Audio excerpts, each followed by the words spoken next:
A conductor leaned across my seat, pretending to punch my ticket, and breathed 4 words against my ear. Get off at the next station. Don't tell them why. My hand froze on the armrest. 2 rows back, my daughter and her husband were laughing at something on his phone. My medication bag zipped neatly in the overhead bin above their heads. They had booked this trip. They had packed that bag themselves, standing over me in the kitchen, counting out pills into a weekly organizer like it was an act of love. I had 30 seconds before the doors sealed. 30 seconds to choose between the 2 people I'd raised and buried a wife for, and a stranger in a blue uniform whose name tag caught the light wrong. Something old and wordless in me stood up anyway. I gripped the seat back, made a sound in my throat like a man losing his breath, and staggered toward the vestibule before I understood why. I trusted her. 40 minutes later, in an office behind a maintenance door that smelled like brake dust and coffee, I finally learned what would have happened if I hadn't. My name is Walter Prudhomme. I'm 68 years old, and until 3 years ago I ran a small engineering firm out of Scranton, Pennsylvania, the kind that inspected bridges and water towers for a living. 41 years of my life were spent finding the hairline crack, before it became the collapse. Look for the load nobody's talking about. That was the first rule I ever taught a junior engineer, and it turned out to be the only rule that mattered when the failing structure was my own family. I was in my garage that October afternoon, going through blueprints I hadn't touched in a decade, when I heard the screen door bang and 2 sets of footsteps cross the kitchen above me, unhurried, deliberate, the kind of footsteps that have already rehearsed what they're about to say. My daughter Renee and her husband Dale had moved back into my house 14 months earlier after his contracting business folded.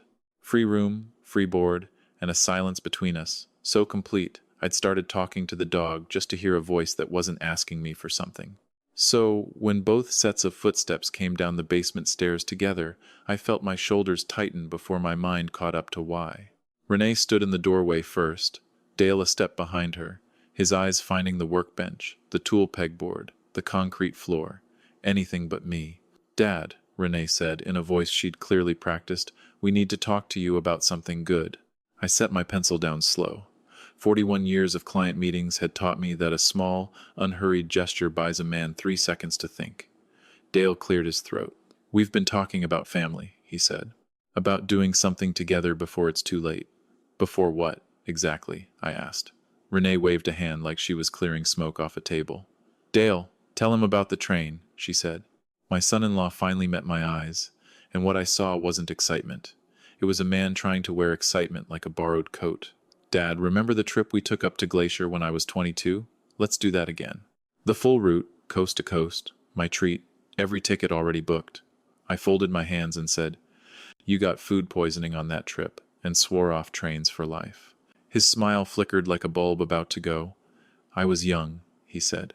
I see things differently now. The silence stretched long enough that I studied them both, really studied them, the way I used to study a stress fracture, before deciding whether it was cosmetic or structural. The boy who once brought me a rock he swore was a meteorite. The woman perched now on the arm of my recliner like she was appraising it for resale. Something had shifted in this house, and I couldn't date the shift precisely. Was it when Dale's business went under? When the calls from collectors started coming to my landline instead of his cell? Or had it been slower than that? A rust nobody notices until the beam gives? When's this trip? I asked. Next month, Renee said, a half-second too fast. Everything's arranged. We just need you to say yes. That night Renee cooked dinner, and Renee does not cook. I sat at my own table while she moved through my kitchen with an ease that made the hair rise on my arms, and Dale poured 3 glasses of wine with a hand that wasn't quite steady. This was planned without me knowing, I said, taking the glass. We wanted it to be a surprise, Dale said, a good one. Renee set my plate down with a precision I recognized, the same precision she'd once used labeling evidence bags during her 6 years as a paralegal at a personal injury firm downtown. That exactness lived in everything she touched. And then, between one bite and the next, she said it. Dad, your policy through the firm, the one you kept paying into after you sold the business.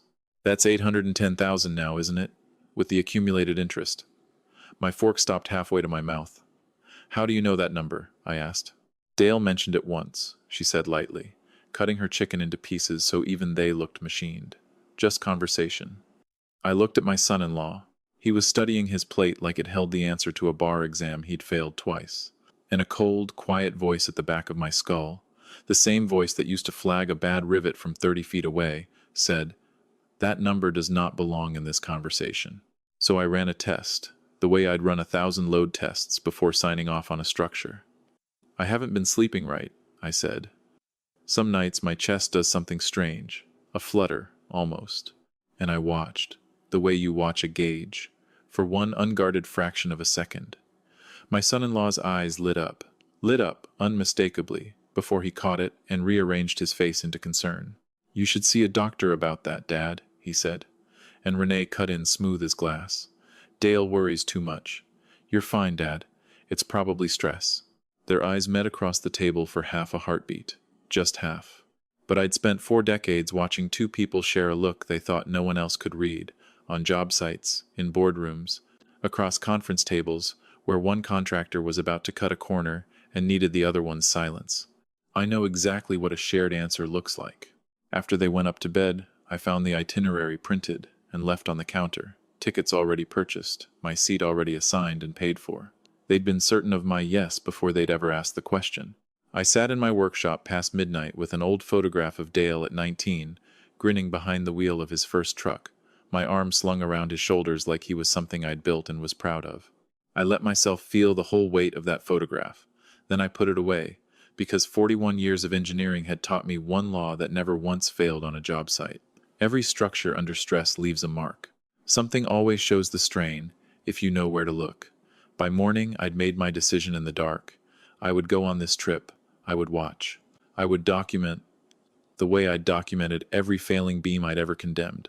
When Dale knocked at 6:30 with a smile too bright for the hour and asked, "So, Dad, we still on for the train?" I said, "I'm in." And I watched relief flood his face, chased fast behind it by something else, not warmth, anticipation. Behind him, Renee gave the smallest nod, almost nothing, the kind of nod you give a colleague when a plan clears its final checkpoint. They thought they'd won. I let them think it.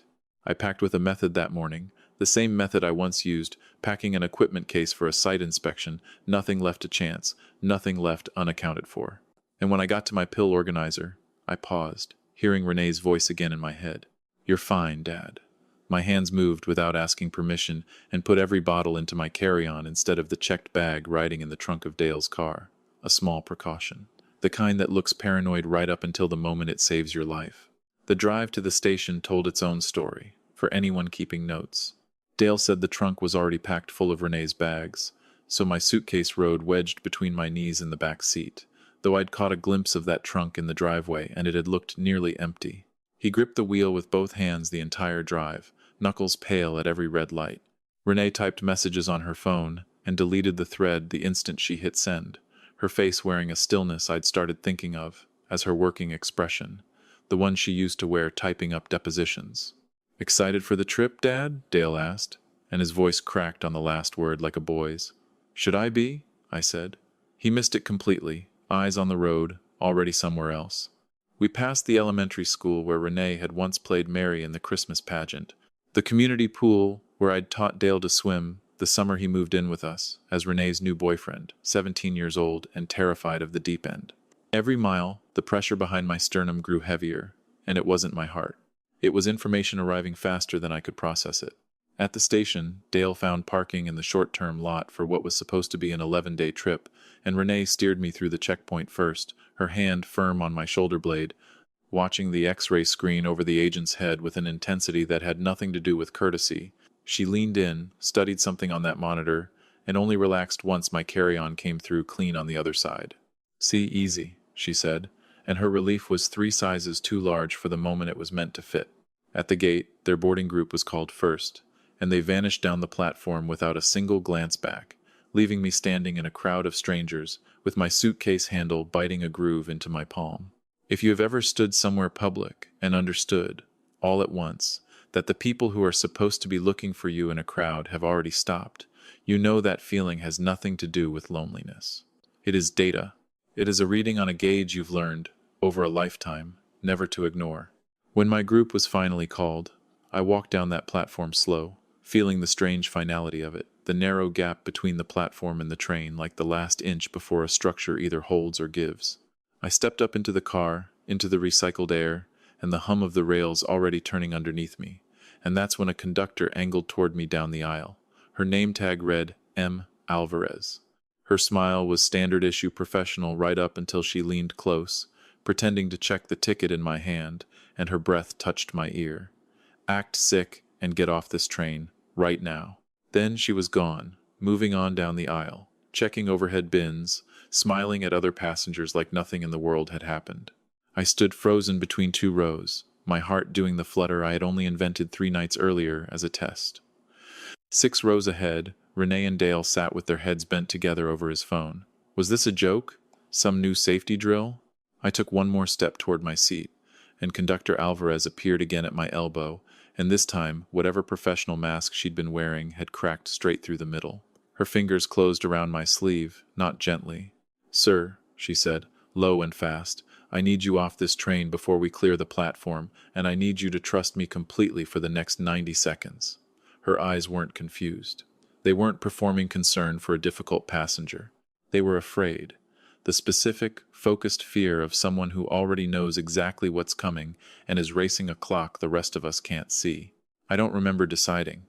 I remember my body deciding for me, the way muscle memory takes over on a ladder when your foot finds a rung you can't see.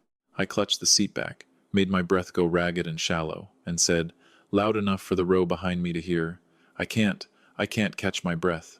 A young mother, 2 rows up, called for help before I'd even finished the sentence. Conductor Alvarez was suddenly all business, guiding me by the elbow back down the aisle, calling ahead to the platform for a wheelchair, narrating a medical emergency to anyone listening with a fluency that told me this wasn't the first time she'd needed a story ready on short notice.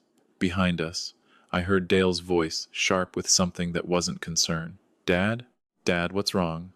And Renee's voice right behind his, too controlled, too fast. "We should stay with him." And Alvarez, without breaking stride, without turning around, said over her shoulder in a voice built entirely for crowd control, "Ma'am, sir, please remain seated. The train cannot hold the platform. Medical staff will update you at the next station." The doors sealed behind us, with a sound I will hear for the rest of my life. A soft, pneumatic hiss, final as a coffin lid. And through the window I watched my daughter's face go from panic to something colder as the platform slid away and the train pulled out without her. They walked me fast through a service corridor, past a break room, into a windowless office that smelled like brake dust and burnt coffee, and only then, with the door shut and locked behind us, did Conductor Alvarez let her hands finally shake. "I'm sorry," she said. "I know how that looked. My name's Marisol. I've been writing this line for 6 years, and about 4 months ago I started noticing your son-in-law on the platform, 3 separate mornings, standing outside the pharmacy, across from the station, with a man I now know works loading freight on this same route. I didn't think anything of it until 2 weeks ago, when that same freight worker got fired for falsifying manifest logs on medical shipments, insulin, specifically, expired lots he'd been reselling off the books. Investigators pulled his phone. My supervisor got a courtesy call because 2 of the numbers in his call log traced back to an employee on this line who'd been feeding him information about which trains carried elderly passengers with documented cardiac conditions. Logged in the accessibility system. That employee is someone I've worked beside for 3 years. I only found out an hour before your train left that your name was in that system, flagged for cardiac monitoring, a flag your daughter's husband requested through the accessibility desk 2 weeks ago, using paperwork that named him as your medical proxy. Sir, I need you to tell me honestly, are you actually his medical proxy? The floor of that office felt like it tilted the way a bridge deck tilts right before you condemn it. No, I said. I have no medical proxy. I've never once needed one. Marisol nodded slowly, like a piece had finally clicked into a slot she'd been holding open. There's a man 3 cars back, she said, who was scheduled to bring you a complimentary coffee 40 minutes into this run as a first-class courtesy nobody actually ordered.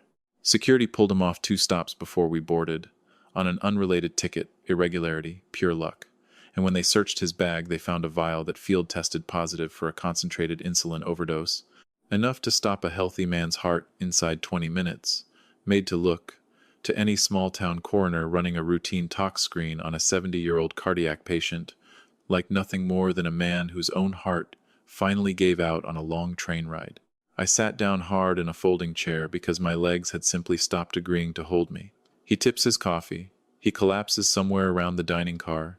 And by the time anyone reaches you, Marisol said, quiet now, it already looks natural.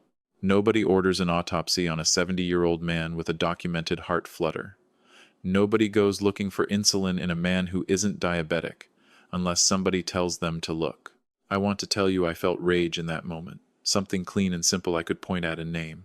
What I actually felt was colder than that.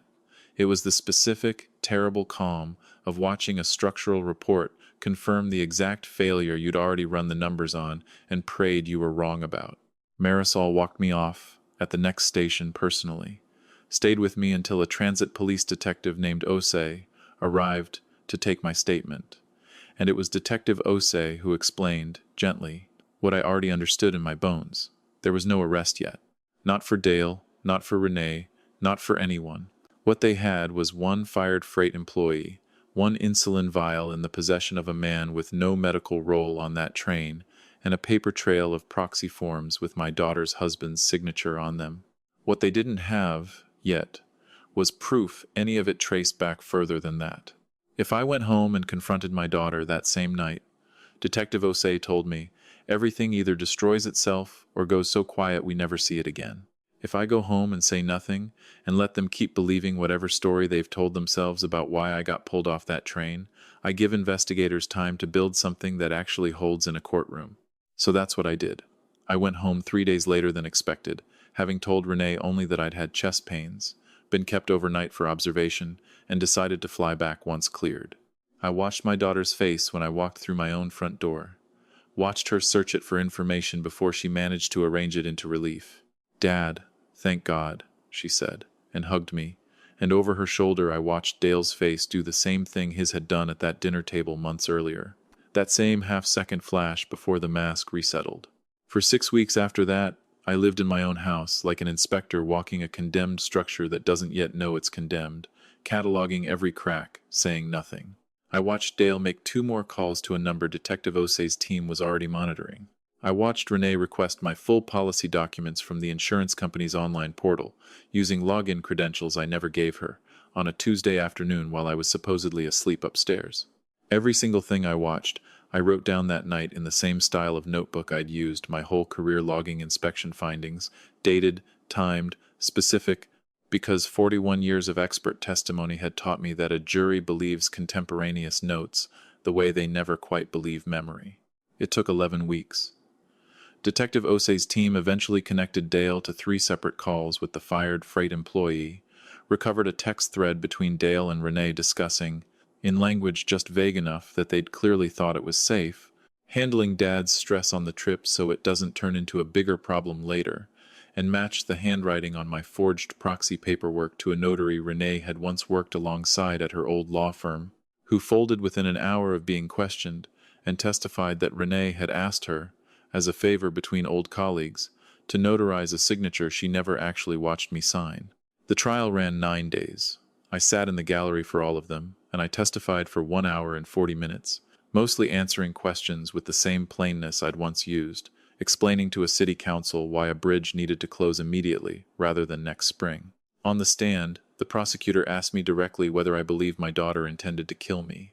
I looked at her, sitting at the defense table in a blazer she'd bought for the occasion, refusing to meet my eyes, and I said, I spent my whole career finding the load nobody wanted to admit was there. I found it in my own house. I'll let the jury decide what to call it. They called it attempted murder for hire and conspiracy, and they didn't call it probation. Dale received 19 years, eligible for parole after 14. The freight worker who supplied the insulin received 22, having already had a prior conviction working against him. Renee received 16 years, her law license, long since inactive, formally and permanently revoked, along with a restitution order covering every dollar they'd have needed to survive a single week of freedom, while I lay dying on a train they weren't even brave enough to ride themselves. The judge, reading the sentence, said something I wrote down word for word the moment I got home, because I knew I would want it exactly right for the rest of my life. This was not a moment of weakness. This was a blueprint, executed in stages, by 2 people who understood precisely what they were building and chose, repeatedly, across weeks, to keep building it anyway. Outside on the courthouse steps, a reporter asked me how I felt, and I gave her 11 words about trust and evidence and declined everything else. Marisol Alvarez was in that courtroom every single day, off the clock, in her own clothes, and on the last day I finally got to shake her hand properly instead of gripping her sleeve while pretending I couldn't breathe.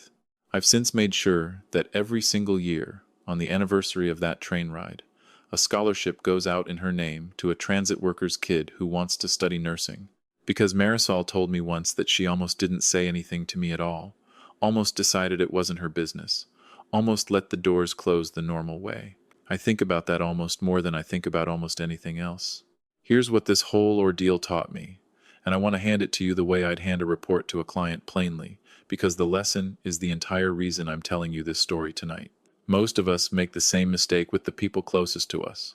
We assume that loving someone and truly seeing them are the same thing. They are not. My daughter counted on that confusion her entire life. She knew a father will explain away almost any crack in the foundation to keep believing the house is sound. That kind of denial is the most reliable accomplice a person can ever recruit, and it doesn't cost the accomplice a dime. What actually saved my life wasn't luck. It was one transit worker who noticed a pattern and refused to stay quiet about it, and 41 years of a single professional habit any one of you can start today, for free, in about 10 minutes. This week, call whoever holds your life insurance policy, your pension, your retirement accounts, and ask them to read your current beneficiaries back to you out loud. Then ask them, specifically, to flag every one of those accounts so that any future change requires a live verbal confirmation directly with you. No email requests, no forms submitted online, no proxy authorizations processed without a phone call to your actual voice. Most people haven't checked that list in over a decade, and the people counting on that gap are counting on it precisely because it's so easy to keep ignoring. Then sit for a minute with the harder question, the one I still turn over some nights out in my workshop with the lights off. Of everyone who calls you family, who actually knows the numbers attached to your death better than they know the small, ordinary details of your Tuesday? Take your time answering that one. I did, and it cost me more than I ever expected a single dinner conversation could cost a man. And now, brothers and sisters, it's your turn, because I've turned my own choices over in my mind for 3 years now and I still don't have it fully settled. Tell me in the comments, 1, if you think I was right to walk back into my own house and say nothing for 6 weeks, letting them dig their own hole in silence. Tell me 2, if you think I should have gone straight to the police that same afternoon at the station, before they ever had another chance to try again. Tell me 3, if you believe I owed my daughter one honest conversation, father to child, before I ever let the law get involved at all. Some nights, I'll be honest with you, I still don't know which answer is the right one. Tell me where in this country you're listening from tonight, and what time it is on your clock right now. These stories travel further than I ever expected they would, and it moves me every single time I read where you're sitting. And if a stranger has ever protected you when the people who were supposed to weren't looking out for you at all, or if you've ever caught that one wrong flicker cross a familiar face at exactly the wrong moment, tell me about it below. Somebody listening to this tonight is sitting across a table from someone right now, doing math in their head that doesn't quite add up, and they need to hear, from someone who's been there, that they are not being paranoid. They are paying attention, and that is not the same thing at all. If tonight's story meant something to you, stay a while longer, because I have a lifetime of these, and this small corner of the internet only exists because people like you keep choosing to come back and sit with me. Thank you, truly, for spending this time with me tonight. I'll see you in the next one.